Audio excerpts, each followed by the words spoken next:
sebenarnya dari mereka itu udah nggak kompak. Ketika Freddy Damanik ya sebagai wakil ketua Projo mengatakan sudah itu kalau tanya ijazah tanya Mas Roy aja.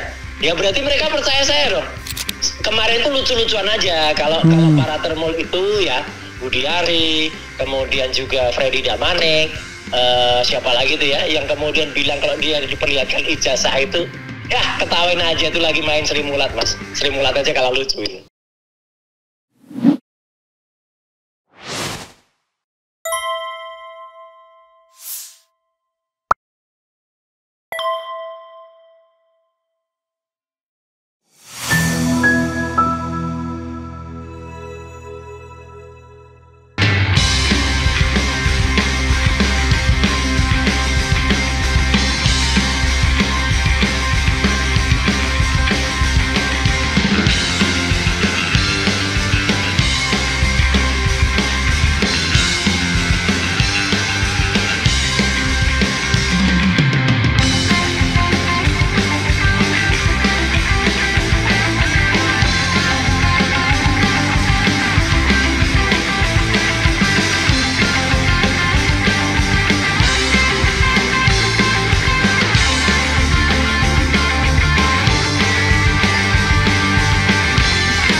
Apa yang mau disampaikan Mas Roy besok sebagai ahli? Kalau besok itu ya artinya memang undang-undang KIP itu jelas-jelas betul itu mengharuskan bahwa KPU itu harus sudah menyimpan. Kalau dia sudah jadi itu ada di undang-undang kearsipan, tapi kalau di undang-undang KIP itu bahwa itu harus terbuka. Jadi Andri itu harus sudah menerima data dari KPU dan KPU harus sudah memberikannya kepada Andri. Nah, itu kan dasarnya kan ada itu termasuk yang dikecualikan di pasal 17. Ini Andri itu Andri Kurniawan itu gimana? Bukan Andri, Arsip Nasional Republik Indonesia. Andri. Bercanda aja ini, Mas Refli. Kalau Andri Kurniawan tuh ulama waktu yang kita temui di Malang. Iya, kan? Lain lagi gitu. Tadi ada ulama juga tadi. Tadi waktu kita press conference ada ulama juga tadi, ya kan? Ada ustadz juga. Tapi tidak ada kekerasan ya, tidak ada ya? Belum. Kita gini Mas. Kita tahu kalau kita misalnya ya, meskipun kita punya hak, tadi kan Pak Andika sebagai lawyer kan sebenarnya juga bilang, Mas kita jamin ini kebebasan berpendapat. Toh juga itu yang duduk di situ. Yeah. Jadi daripada rame, saya bilang, udah malah.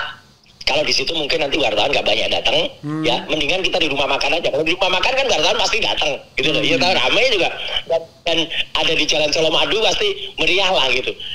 Sayangnya tadi hujan. Kalau nggak hujan kita rencananya tadi habis press conference kita mau ke nengok rumah baru itu. Sayangnya tadi hujan. Jadi ya udahlah. Jangan hujan buatan, jangan ya. Hujan buatan. Jalan kan lucu aja itu lewat depannya sampai lihat-lihat. Estimasi berapa orang nanti hadir rencananya untuk besok itu jauh lebih banyak dari tadi. Kalau tadi pengajuan izinnya sih sekitar 200-an orang, Mas. Gitu. Karena kan ada panggung nanti, ada mimbar bebas. Ada mimbar bebas. Oh, sayang juga kemudian sana ya sebenarnya. Iya, bagus, Mas sebenarnya. Iya. Tadi iyalah kalau misalnya Mas ngutus teman saya masih cukup juga waktunya. Jam berapa? Pakai Kenapa, Mas? Besok jam berapa besok acaranya? Besok siang 1:30. Oh, oke. Bisa acaranya 1:30. Dengan kereta pagi malam kan? Mestinya dengan kereta malam. Pulang sendiri. Kereta pagi aja nyampe kok. Iya. Iya, telat dikit lah gitu ya kan. Solo Jogja kalau pakai kereta? Solo 7 jam, Mas. 7 jam, Mas. 7 jam ya? 7 kalau yang kelas-kelas kayak Argo Laut, Taksaka gitu 7 jam. Kalau yang agak-agak lama dikit ya 8 jam. Ya 8 jam agak telat lah kalau 8 jam. Ekonomi aja ada yang cepet sekarang, ya kan? Gitu. Ada yang berangkat pagi itu subuh itu nyampe jam 12 di Solo. Mas Roy. Jadi, ya. Terakhir ya. Itu kan beberapa waktu yang lalu ada berita itu. Menyebut-nyebut nama Mas Roy kalau nggak salah. Oh iya, yang mengatakan apa Damanik ya? Mas Roy aja. Mas Roy aja itu ya kan. Iya. Itu aneh loh itu. Katanya mereka diperlihatkan ijazah asli. Loh katanya lagi kan ijazahnya di Bareskrim atau di polisi. Makanya itu ada banyak keanehan. Yang pertama, sebenarnya dari mereka itu udah nggak kompak. Ketika Freddy Damanik ya sebagai wakil ketua Projo mengatakan sudah itu kalau tanya ijazah tanya Mas Roy aja. Ya berarti mereka percaya saya dong. Kalau percaya saya langsung saya bilang palsu gitu kan. Tapi ya udahlah, mungkin itu slip of tongue kan gitu. Dulu kan Freddy Damanik juga pernah slip of tongue ketika di acara di Kompas waktu itu bilang, jadi ijazah palsu Jokowi itu udah terbukti palsu. Dia kan pernah juga gitu. Dia cerita gini. Ya, tapi kemarin itu kalau saya sangat yakin, itu maaf ya, saya harus bilang itu terindikasi kuat itu bohong.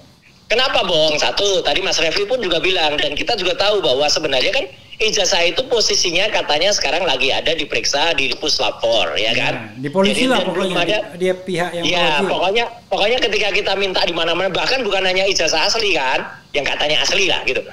Sampai ijazah di UGM, di KPU, semuanya kan tadinya kan ketika diminta pertama kan alasannya disita polisi semua, ya kan? Nyatanya kan akhirnya setelah diancam dengan undang-undang kearsipan, barulah mereka keluarin semua, ya kan? Nah itu satu. Yang kedua, kalaupun itu diperlihatkan, mohon maaf dengan segala hormat ini Mas, apakah ya penglihatan seorang Budi Ari ya itu bisa kita percaya kalau dia meyakini kalau itu asli atau tidak gitu loh? Kan dia tidak punya instrumen atau dia tidak punya perangkat atau teknologi yang memungkinkan itu gitu, ya kan? Gitu. Kecuali yang meriksa itu adalah misalnya nih Muhammadul Al-Azhar ya, temannya Rismon itu. Yang tegar dengan Rismon. Nah, misalnya itu, oke lah, mungkin orang berpikir, nah sekarang malah kayak Budi Ari, kita udah tahu pastilah, Budi Ari aja yang sampai sekarang berjanji mau bongkar Fufafa aja kan, janjinya palsu. Ingat kan Mas, dia dulu ketika menyanyikan itu berjanji padahal lagunya sudah kan ya, rasa lezat, bukan rasa lezat, bukan rasa cemas. Hidup berat, dunia gelap, Fufafa, makzulin aja. Saya tadi juga lucu Mas, selain main wayang kayak biasanya, ya, saya tadi juga melakukan kidung. Kidung tuh tembang khas Jawa soal maksulkan Gibran dengan Jokowi. Bahasa Jawa tadi. Oh itu pernah yang dinyanyikan Dr. Tifa di. Kalau Dr. Tifa bikin bikin prosa dia dalam bahasa Jawa. Selalu kreatif Mas, lain Mas. Luar biasa. Intinya, kemarin tuh lucu-lucuan aja kalau para termul itu ya Budi Ari, kemudian juga Freddy Damanik. Siapa lagi tuh ya yang kemudian bilang kalau dia diperlihatkan ijazah itu ya ketawain aja tuh lagi main Sri Mulat Mas. Sri Mulat aja kalau lucu ini. Nah tapi gitu, apa ya, kok bisa dia kemudian slip of tongue mengatakan dia diperlihatkan ijazahnya, ada ijazah aslinya. Makanya itu. Kok bisa gitu? Kan maksudnya tega banget tuh bohongnya. Makanya kan makin membuat orang tidak percaya kalau itu terus. Semua orang malah justru kita kan pasti percaya polisi mengatakan sudah menyitanya, sudah. Iya kan? Tadi tuh halo. Yang canda-canda soal itu ya saya bilang ya udah, saya nggak perlu bilang aja, saya senyum aja, masyarakat sudah makin mengerti lah gitu. Kan makin lucu lagi, apalagi si Mas Freddy Damanik bilang udahlah tanya Roy Surya aja, ya udah. Kalau tanya saya udah pastilah 99,9% palsu. Udah. Saya klarifikasi 99,9 atau 99,99? 99,99999 banyak banget pokoknya kan. Karena secara kuantitas agak beda sedikit. Iya, sedikit aja bedanya. Mas Roy, silakan closing statement Mas. Oke, mumpung saya juga sebentar lagi take off nih. Jadi alhamdulillah ya, press conference siang hari tadi di daerah Colomadu, hanya beberapa ratus meter dari rumah baru Jokowi yang kemudian kita bongkar banyak sekali yang tidak sesuai dengan undang-undang, yaitu Undang-Undang Nomor 7 tahun 78, utamanya di pasal 8. Kemudian tidak sesuai dengan Kepres 81 tahun 2004, tidak sesuai lagi dengan Permen Q nomor 120 tahun 2022. Tadi alhamdulillah akhirnya berjalan lancar dan juga diterima oleh media, karena kita sebenarnya hanya untuk menceritakan acara yang akan terjadi besok atau akan dilaksanakan besok ya, yaitu adalah panggung rakyat atau gelar terbuka ya gitu di Gedung Umat Islam yang ada di Kota Solo. Ya, insya Allah acara besok berlangsung dengan lancar dan baik ya, karena sudah ada jaminan dari lingkungan dan sebagainya. Tadi memang sempat acara kami yang kami diundang oleh orang namanya Mulyono. Nah, ini lucu. Mulyono digagalkan oleh Joko, gitu tadi yang ada di daerah Sawah. Tapi nggak apa-apa, kita mengalah untuk menang tadi ya, dan saya sebut sebenarnya ya nggak mengalah-ngalah banget lah gitu, malah kita ketawain mereka yang sudah mungkin mereka bayangannya pengen mau seru-seruan aja gitu ya, dan tidak fair gitu, karena banyak juga katanya sih, saya sih nggak kesana, katanya banyak orang bertubuh tegap dan berambut sepak juga yang sudah ngawasin. Ini kan keberpihakannya kan nggak bagus gitu ya. Dari mereka itu ya kita tadi berpikir cerdas untuk tidak melayani. Tadi berjalan lancar dan moga-moga peringatan 97 tahun Sumpah Pemuda yang itu merupakan harapan pemuda Indonesia ke depan untuk tahun 2045 Indonesia emas dengan pemuda yang tipikalnya bukan Gibran ya. Sekali lagi, pemuda itu Gibran itu tidak mencerminkan pemuda Indonesia, itu kata masyarakat tadi loh ya. Itu bisa benar-benar kita wujudkan, dan besok dimulai dari Solo, dan pergerakan ini akan menjadi sebuah bola yang menggelinding insya Allah ke kota-kota di seluruh Indonesia dengan memanfaatkan momentum-momentum tanggal-tanggal peringatan Hari Besar. Jadi tetap AGMJ tetap ya? AJMG. Bahkan tadi ada usulan sedikit dibalik gitu. Jadi MGAJ. Oh, MGAJ. Makzulkan Gibran, adili Jokowi. Mudah begitu. I see. Lebih mudah untuk memakzulkan. Gitu. Dan itu bisa kayak anak Betawi. MGAJ gitu ya. MGAJ gitu. Mas Roy, itu ada titipan tuh dari Dr. Tifa. Jangan lupa itu black papernya. Oh iya tadi juga kita sampaikan, dan Pak Dita hari ini kita lagi nulis itu. Gitu Mas. Oke, Mas Roy. Mudah-mudahan a safe flight ya. Oke, Mas Roy. Oke, makasih. Terima kasih. Assalamualaikum warahmatullahi wabarakatuh. Waalaikumsalam.